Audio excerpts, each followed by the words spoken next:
pessoal. Bom, fui convidado para a mesa sobre a desmilitarizar a polícia política, estado de exclusão, estado de exceção, etc. Eu venho militando desde 2004, eu venho tendo uma militância na luta pela mudança da política de drogas. Né? Participo da organização da Marcha da Maconha aqui no Brasil desde 2004, né? Da criação, mais recentemente, da Frente Estadual Drogas e Direitos Humanos do Rio de Janeiro, do Movimento pela Legalização da Maconha, da Rede Nacional de Coletivos e Ativistas pela Legalização da Maconha, etc. Né? E eu venho me dedicando a esse tema porque, desde 2004, eu estou convencido que a proibição das drogas é o principal instrumento de criminalização da pobreza no Brasil e no mundo. A proibição das drogas, ela tem uma origem racista, né? A proibição das drogas, ela tinha como objetivo, no início do século XX, atingir a determinados grupos, né, que não pertenciam, que o Estado queria perseguir. Né? Então, o Brasil, por exemplo, né, que a gente tem a mania de dizer que o Brasil importa tudo que é de ruim dos Estados Unidos, né? O Brasil foi um dos países mais importantes para a criminalização da maconha no mundo. A primeira lei no mundo proibindo a maconha é uma lei da cidade do Rio de Janeiro de 1830, em que ela dizia: é proibido aos escravos e outras pessoas o pito do pango. As delegações brasileiras nas conferências internacionais sobre drogas no início do século XX, a partir de 1901, as delegações brasileiras foram militar pela inclusão da maconha no rol das drogas proibidas nessas conferências, né? Inclusive com delegados brasileiros fazendo discursos do tipo: a prova de que a maconha faz mal é que os negros são débeis mentais porque fumam maconha. Né? A maconha é a vingança dos negros contra a escravidão. Os negros foram escravizados pelos brancos e, para se vingar, ensinaram os brancos a fumar maconha. Né? Quem dera que toda vingança fosse assim, né? Eu viveria em outro planeta. Nos Estados Unidos a mesma coisa. A primeira lei nos Estados Unidos proibindo o ópio, ela dizia claramente: é proibido aos chineses fumarem ópio. O ópio era consumido nos Estados Unidos no final do século XIX, início do século XX, principalmente pelas donas de casa WASP, né? As donas de casa brancas, anglo-saxãs e protestantes. Mas a proibição do ópio é para atingir os chineses, que tinham migrado em massa para os Estados Unidos para construir as ferrovias e depois, ao ficar desempregados, passaram a sofrer uma série de criminalizações. Bom, essa história, ela, da criminalização das drogas, ela perde um pouco de fôlego depois da Segunda Guerra Mundial, né, e passa a ter a configuração que nós encontramos hoje, a chamada Guerra às Drogas, a partir de 1971, né, quando Richard Nixon, presidente dos Estados Unidos, declara a Guerra às Drogas. Né. Um parêntese interessante é que eu já assisti a palestra de um policial estadunidense chamado Jack Cole, que é fundador do Agentes da Lei contra a Proibição, é uma associação internacional, inclusive tem muitos brasileiros hoje fazendo parte, né? A LIP, né? Uma associação internacional de agentes da lei pela legalização das drogas. Ele diz que na gravação do Salão Oval da Casa Branca, né, na reunião de gabinete do Nixon, em que ele defende a declaração da guerra às drogas, ele diz claramente: nós precisamos destruir o movimento negro sem parecer que estamos fazendo isso. E aí faz a declaração da guerra às drogas, faz a militarização da guerra às drogas, né, porque até então ela não tinha esse caráter de militarização, de envolvimento dos exércitos nacionais e etc. Né? No Brasil, será que é coincidência, por exemplo, que na cidade do Rio de Janeiro, a partir de 1980, 1981, aqueles agentes do DOPS e do DOI-CODE, que já nos anos 60 passaram a controlar o roubo de carros na nossa cidade, que nos anos 70 passa a disputar o jogo do bicho, né, passa a controlar o jogo do bicho, um dos maiores torturadores da história do Brasil, foi um dos principais líderes do jogo do bicho nos anos 80, no Rio de Janeiro, que foi o Capitão Guimarães, né, que nos relatórios, né, da tortura aparece como Tenente Ailton, né, que era tenente Ailton Guimarães Jorge. Então, ele era o tenente Ailton, ele é expulso do Exército por, se não me engano, contrabando, né? Passa a se autodenominar Capitão Guimarães, parece que ele nem teve essa promoção, né, de tenente para capitão. Esse cara é um dos principais personagens, né, do crime no Rio de Janeiro nos anos 80 e nos anos 90. Foi o presidente da Liga das Escolas de Samba, inclusive a Liesa, durante muitos anos, né, que era como se fosse o posto simbólico do presidente dos bicheiros, era ser o presidente da Liga das Escolas de Samba. Quando a ditadura militar está acabando, né, e quando a ditadura militar está sendo encerrada, né, e você começa a ter uma perspectiva, né, de ampliação dos direitos no nosso país, né, do Estado de Direito, talvez pela primeira vez atingir as camadas mais pobres da nossa população, né, fazendo com que elas deixassem de viver num estado de exceção permanente. Nesse momento, a gente vê a introdução da cocaína, né, no tráfico de drogas nas favelas do Rio de Janeiro por esses agentes do DOPS e do DOI-CODE, né? E também são as mesmas figuras que vão controlar, né, o início e vão introduzir o fuzil nas favelas cariocas, né? São os mesmos agentes ali. Claro que não sozinhos, né? Mas liderados pelos ex-torturadores, é introduzida a cocaína na boca de fumo e é introduzido um pouco depois o fuzil na boca de fumo, né? Quando a cocaína e as armas pesadas chegam nas bocas de fumo, a gente tem uma mudança radical da correlação de força dentro das favelas. Enquanto a boca de fumo, vendia maconha, né, que é uma droga barata, etc., os traficantes tinham revólveres, né, tinham 38, né? E dentro da favela você tinha vários outros atores que podiam ter o 38 também, o mestre de obra, o pai de santo, né? Vários atores ali tinham... Você tinha não tinha um poder concentrado no tráfico de drogas dentro das favelas.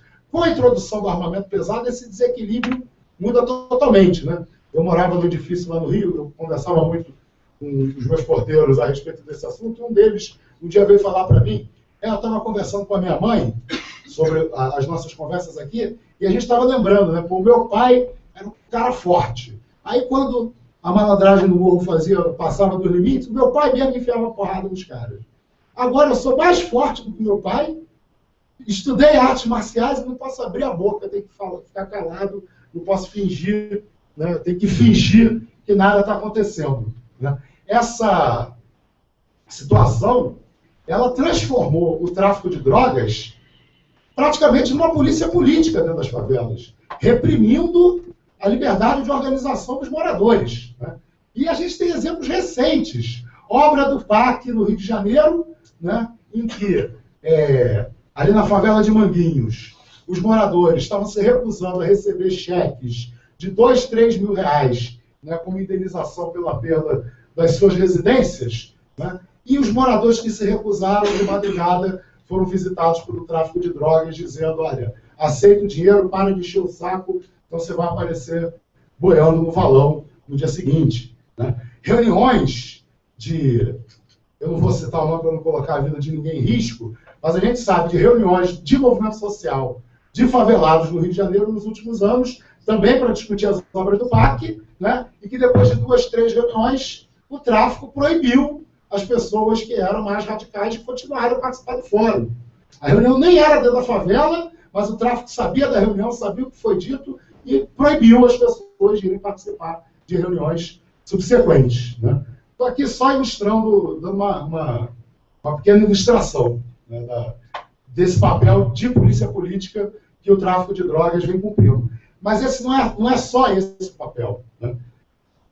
A proibição das drogas, ela criou um discurso que legitima a criminalização da pobreza, né? Que disfarça a criminalização da pobreza. Se no passado eu podia prender, espancar os negros porque eles eram negros, ou, né, os comunistas porque eram comunistas, etc. Hoje, qual é o discurso que legitima essa violência toda, né? É o discurso da proibição das drogas. Estamos protegendo a saúde das pessoas, não estamos criminalizando. O objetivo não é criminalizar, não é massacrar, não é impedir o Estado de Direito de avançar sobre essas comunidades. O objetivo é defender a saúde das pessoas. Só que não é só um discurso, porque a criminalização cria o discurso e cria também uma economia extraordinária, né, que atrai milhões de jovens, né, para essa atividade ilegal. Alguns autores falam hoje que o tráfico de drogas é o segundo maior negócio do planeta, né, com $1 trilhão, segundo a ONU. Né, o tráfico de drogas ilícitas no último ano teria movimentado $1 trilhão. Isso é o PIB do Brasil, né? Basicamente, ou muito próximo de ser o PIB do Brasil. Né? Essa quantidade absurda de dinheiro, né, que na sua grande maioria, evidentemente, não fica com o varejista na favela, né, ele é já uma economia forte o suficiente para atrair milhões de jovens para uma ação que, além de justificar a violência contra eles mesmos, né, faz com que eles coloquem como seu principal inimigo, né, um outro garoto igual a ele, que mora numa outra favela e está ligada a uma outra facção. Mais recentemente, é difícil aqui no Brasil a gente associar, né, claramente a proibição das drogas com o racismo. A gente sabe, analisando os números, analisando o que acontece de fato na criminalização, que quem vai para a cadeia é o pobre, especialmente o pobre negro. Quem vai para o necrotério são os pobres negros, essencialmente. Mas é muito difícil, né, a gente conseguir resgatar essa história. Até porque a mídia não conta história, né? A mídia conta os fatos que aconteceram na última semana, nos últimos 15 dias. Mas é fundamental que a gente compreenda esse papel, tanto racista como de classe, da criminalização das drogas. E aí eu quero fazer algumas provocações, por favor, não fiquem muito zangados comigo, mas eu não posso deixar de fazer determinadas provocações. Por exemplo, eu fico me roendo numa cadeira quando eu escuto um defensor dos direitos humanos discursar e não falar sobre a proibição das drogas. Para mim isso é um problema que a gente precisa superar. Um problema que eu acho que tem a ver tanto com a falta desse debate, a falta de conhecimento ainda entre os defensores dos direitos humanos a respeito desse papel, mas tem também o que é de covardia. Porque muitos defensores dos direitos humanos já entenderam e continuam se recusando a fazer esse debate porque não querem correr o risco de ser criminalizados, não querem correr o risco de ser estigmatizados por estarem defendendo a mudança na política de drogas. Né? Quero fazer algumas outras provocações. Né? É muito fácil mobilizar o nosso partido, por exemplo, para ele se engajar na luta contra a criminalização do funk. É absolutamente fundamental a gente lutar contra a criminalização do funk. Mas a criminalização do funk não é nada perto do papel da criminalização das drogas, da criminalização da pobreza. Quantas pessoas morrem por ano no Brasil por causa do funk? Quantas pessoas vão para a cadeia no Brasil todos os anos por causa do funk? A própria questão do movimento feminista. Gente, por que as mulheres são presas no Brasil? Por causa de tráfico. Quase todas as mulheres encarceradas no Brasil estão encarceradas por causa de tráfico. 75%. E são o que o Orlando Zacconi, delegado lá no Rio, chama as traficantes do amor. Né? Porque quase todas elas estão presas porque foram levar drogas para dentro dos presídios dos seus companheiros que estão presos. Né? Para sustentar a família e levar droga, né, para as pessoas que estão na cadeia. Então, como é que o movimento feminista, hoje no Brasil, pode se arvorar defensor dos direitos das mulheres, se ele não tem coragem de pautar que as mulheres estão indo para a cadeia por causa da criminalização das drogas? Então, galera,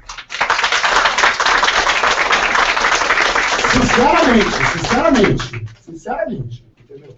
Eu tenho perdido cada vez mais o respeito pelos defensores dos direitos humanos que não falam da criminalização das drogas.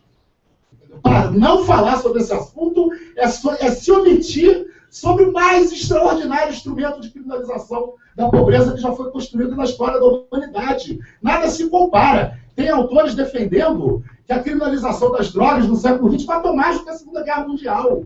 É somar todo mundo que morreu na guerra do tráfico, na guerra do Estado contra o tráfico, etc., é o maior genocídio da história do século XX. E a esquerda continua sendo covarde, continua tendo medo, entendeu, de colocar o dedo na ferida. Eu fui candidato em 3 eleições Pô, quantos companheiros meus fazendo a minha campanha não tinham coragem de pegar um panfleto que defende a legalização das drogas e distribuir? Ficavam pegando os outros panfletos. Às vezes até me enganavam, pegava o panfleto, a maconha andava 10 metros, escondia no bolso e panfletava o outro. Né? A gente precisa, entendeu, começar a encarar isso com mais coerência. Né? E se a gente for olhar agora, né, os últimos retrocessos a respeito dos direitos humanos também estão relacionados a drogas. Né? Como é que se encarcera morador de rua hoje no Brasil? É acusando eles de serem cracudos. Né? Tanto as crianças e adolescentes como os adultos. Né? Qual é a grande ameaça hoje, a mais concreta ameaça de retrocesso na questão dos direitos humanos hoje? É o projeto de lei do Osmar Terra, né, que quer estabelecer a internação compulsória como a política pública de enfrentamento da questão do uso de drogas, né, e, inclusive, permitindo que comunidades terapêuticas recebam internados compulsoriamente, que até hoje isso não é permitido. Né? A gente quer, com a lei do Osmar Terra, permitir que as comunidades terapêuticas, desde que não façam exclusivamente tratamento religioso, que possam receber, né, verbas públicas e internos. Né? Quer dizer, a gente está na iminência de ser criada uma indústria da internação compulsória em massa no nosso país, né, que vai servir não só para enriquecer os fundamentalistas religiosos, para botar mais dinheiro para eles fazerem política, e vai servir também para eles terem milhões de pessoas submetidas à lavagem cerebral, a terror psicológico, etc., né, na tentativa de conversão. Leia o relatório do Conselho Federal de Psicologia sobre as comunidades terapêuticas. Né? Tem pessoas sendo crucificadas vivas, enterradas até o pescoço, né, carregando pedra, né, sendo torturadas nas comunidades terapêuticas. E, como já foi dito aqui, a relação, né, essa política de garantir a governabilidade do governo Dilma através de aliança com setores fundamentalistas está abrindo uma avenida para esse processo ser instituído. Né? As UPPs no Rio de Janeiro, qual é a justificativa para você ter estado policial nas favelas do Rio de Janeiro e agora de outras cidades do Brasil? É combater o domínio do tráfico de drogas. Né? As milícias, elas tomam território no Rio de Janeiro, com qual argumento para se justificar? Enfrentar o poderio do tráfico de drogas. Né? Eu não consigo hoje vislumbrar um tema sobre direitos humanos que a gente não tenha que chegar no debate sobre as drogas. A questão dos negros. Né? Os negros estão na cadeia por quê? Só acusados de tráfico, essencialmente. Tem pelo menos 4 anos no Brasil que a maior parte das pessoas que são condenadas à cadeia no Brasil são condenadas por tráfico. Superou o crime, os crimes contra a propriedade. Nos Estados Unidos, tem a maior população carcerária do mundo, 2,5 milhões de presos. Metade está presa por crimes relacionados a drogas. Né? E quase todos negros relacionados a drogas. Né? O Amarildo. O Amarildo é vítima do quê? O Amarildo é vítima da guerra às drogas. Essencialmente é vítima da guerra às drogas. Porque se ele foi morto pelo PP, o PP está lá para combater o tráfico de drogas. Ele é vítima da guerra às drogas. Se ele foi morto pelo tráfico, que eu não acredito nessa hipótese, mas a polícia está tentando inventar essa história, mas se ele foi morto pelo tráfico, também o tráfico só está armado. Nós estamos vendo que as drogas são proibidas. Né? Então acho que a gente precisa ter mais coragem de enfrentar os tabus. Não é fácil. Só no Brasil hoje, no máximo, 20% da população concorda com a mudança na política de drogas. Né? No Rio de Janeiro foi feita uma pesquisa recentemente, mais de 40% dos cariocas defendeu a proibição do álcool e do tabaco. Né? Quer dizer, tem mais do dobro de pessoas defendendo a proibição do álcool e do tabaco do que pessoas defendendo a legalização das drogas na cidade do Rio de Janeiro hoje. Né? Mas a gente está aqui para fazer luta contra-hegemônica. Né? Se for para ficar repetindo o que a maioria da população quer ouvir, é melhor a gente fechar o partido e abrir uma igreja. Né?